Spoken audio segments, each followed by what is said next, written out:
คนแรกคือคนเวียงจันทร์ที่ทำให้ฉันหัวใจสั่นไหวอยากลองพูดคุยอยากเข้าไปทักทายอยากแต่อายไร้วาสนาจึงหอบความฮักร่อนเร่แร่มาหวังพึ่งพาสาวเมืองปากสันอยากสร้างตำนานฮักของสองฝั่งแต่กลัวใจพลันสลายจึงหอบความฮักมุ่งหน้าลงใต้สาวคำมวลว่าจังใดใจว่างบ่นอสวรรค์เขตกับผู้งามกระดออยากพ่อเด็กคนหูใจอยากให้หูไว้ใจมีแต่ฮักสาวลาวเชื่อในความดีของคนลาวที่มีมาอายได้แต่หวังสิได้พบพ่อน้องลาคนงามสาวเมืองจำปามาเป็นคู่ใจ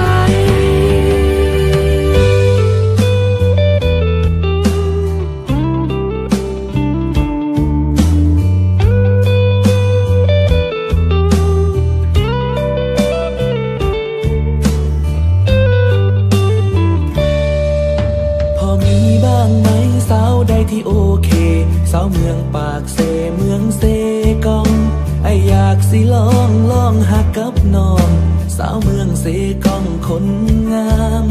พอเจอหน้าเจ้าไอก็บอกกล้าถามโอ้คนงามคือเมืองงามแทนน้องสิลองขึ้นไปหลวงพระบางดีบอกเพื่อได้พ่อคนงามและจริงใจสยบุรีหรืออุดมใสหลวงน้ำทาว่าไงใจว่างบ่นอสาธุแม้ขอให้พบพ่อหูบ่ฮักเจ้าด้วยใจอยากให้หูไว้ใจมีแต่ฮักสาวลาวเชื่อในความดีของคนลาวที่มีมาอายได้แต่หวังสิได้พบพ่อน้องลาคนงามสาวเมืองจำปามาเป็นคู่ใจอายได้แต่หวังสิได้พบพ่อน้องลาคนงามสาวเมืองจำปามาเป็นคู่ใจ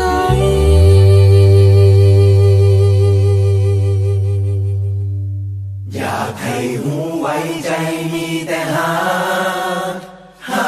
กสาวลาวเสื่อในความดีของคนลาวที่มีมา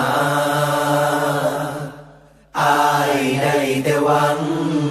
สิได้พบพ่อน้องลาคนงามสาวเมืองจำปามาเป็นคู่ใจ